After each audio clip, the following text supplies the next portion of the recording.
Thank you very much, Martin, and good afternoon, everybody.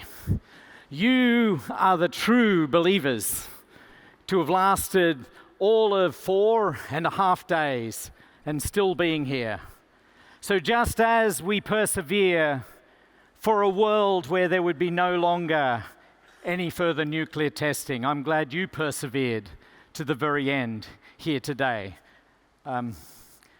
Actually, to my team, I left my notes back in the office. Can somebody from my team go and grab my notes, because I've got the list of the thank yous. Please fetch the notes. Steve, you'll be right. Ava! All right. Ava's brought my notes. Good girl, Ava.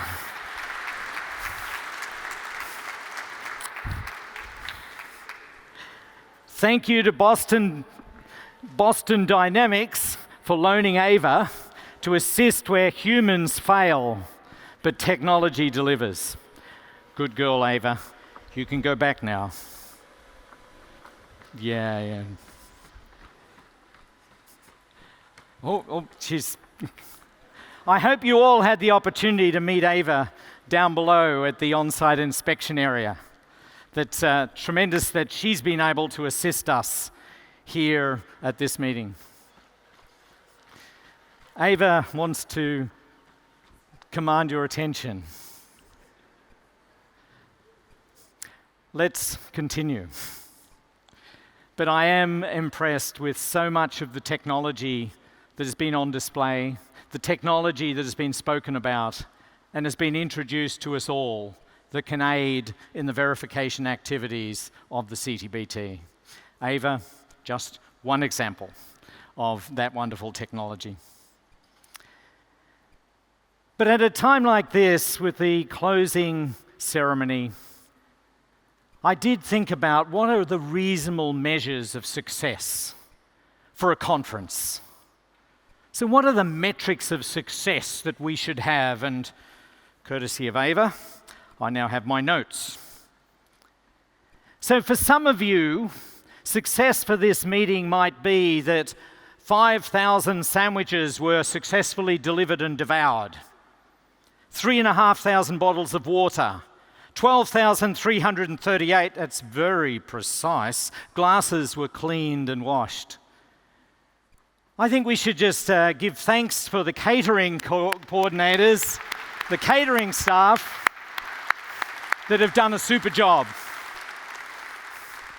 For them, that's probably success. I've got some other ideas on success. But for some others, success might have been deploying 1.378 kilometers of duct tape all around this venue. Can you believe that? Nearly 1.4 kilometers of duct tape has been used to put this event on. Or others would marvel at 10.6 million pixels of projection.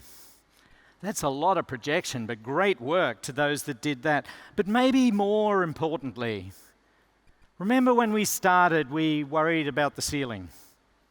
Actually, I think you should worry about the floor, because 78.34 tons of audiovisual equipment has been deployed into this place, and the floor is still holding us. So let's give thanks to the audiovisual team, the logistics people, and the Hofberg team for what they've done to make this meeting a success.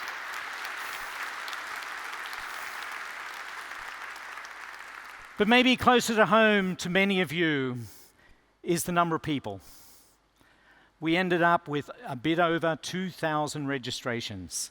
An all-time high, an amazing number. Over 150 countries represented, a huge number of people. But even to accommodate that just doesn't happen automatically. We've had people slaving away with the app support, with all the registration support, even the security. So let's thank them for their efforts.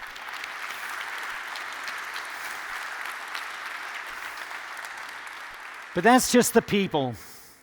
100 oral presentations in different shapes and forms.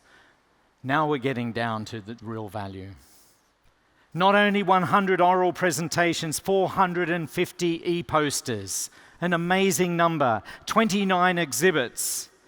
And for all of that to be put together in a marvelous program by the S&T Program Coordination Committee.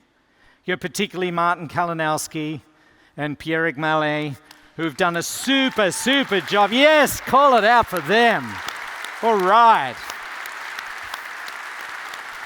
Amazing job.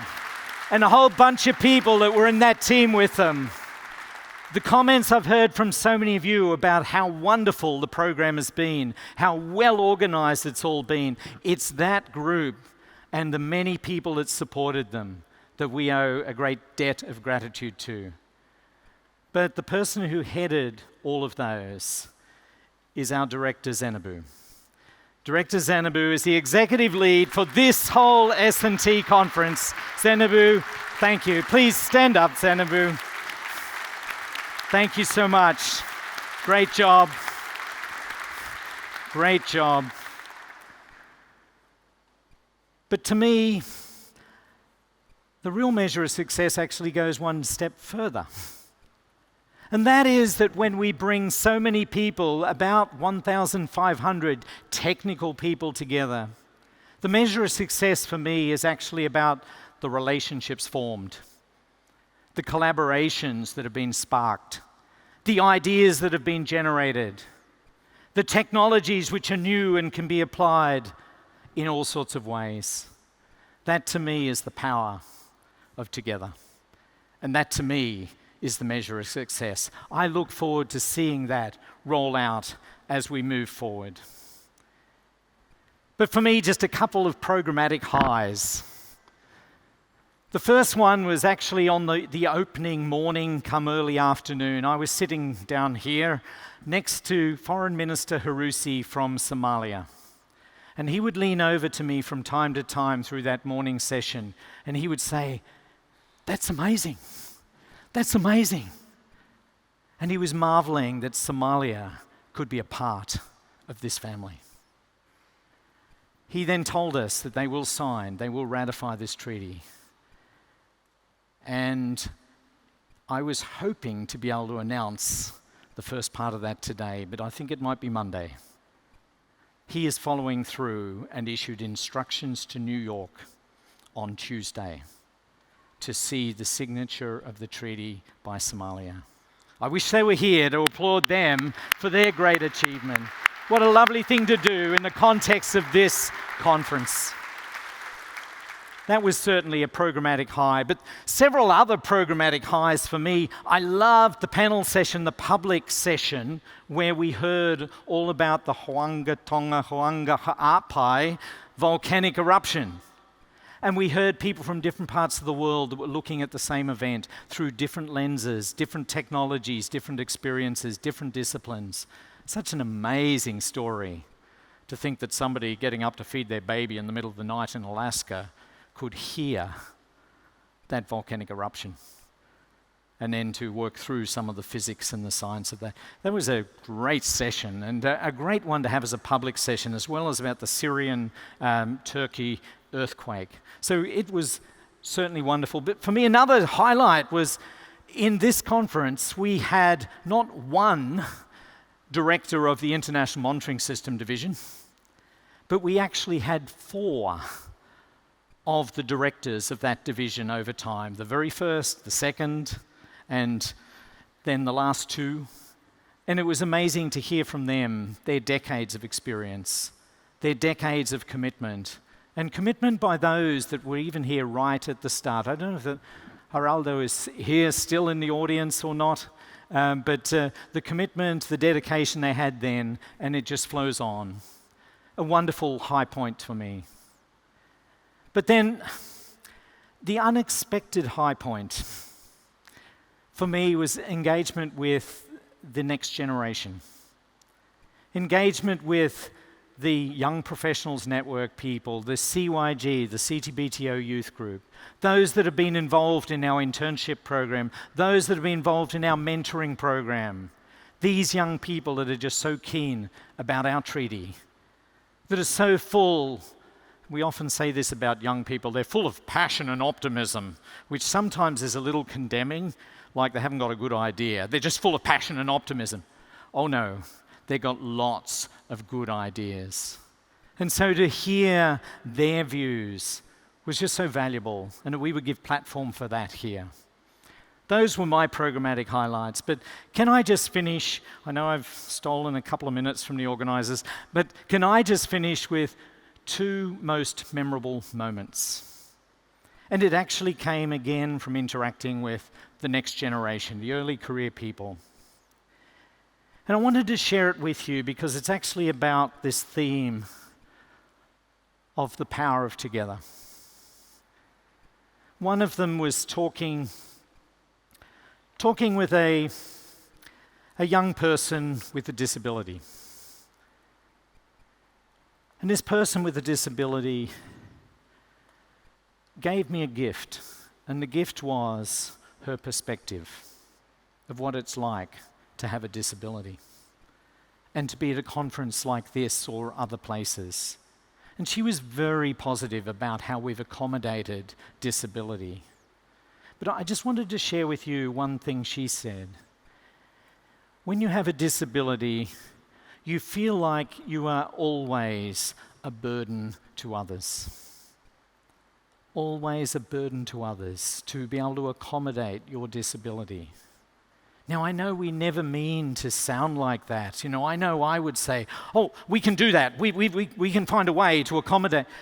But my subtext is still almost, this is a burden to be accommodated. And it was so challenging to me to hear it from her eyes. That was one of my most memorable moments. The last one I want to finish on is, again, some young people. And this is really challenging to me because, as you know, I'm white, I'm Western, I'm in a position of power. I have all of those things which are normally associated with privilege. But when talking to a bunch of people that are not male as well, not Western, not English as first language, and hearing them, and this was 3 different people on different occasions, say that I asked the question, do I belong here? Do I belong here? And I thought, oh my goodness, you look so full on, confident, self-possessed, and yet the story inside them is still, do I belong here? And every one of them said, they belong here. They belong here. And that is a tribute to all of you for making this such an inclusive, embracing community that people who are a little different can still feel this is where they belong. Friends, you should give yourselves a round of applause. Because if we continue in this vein, the power of together will go with us as we move forward. A pleasure you've all been at this conference, Science and Technology 2023, and I thank you for your contribution. Thank you very much.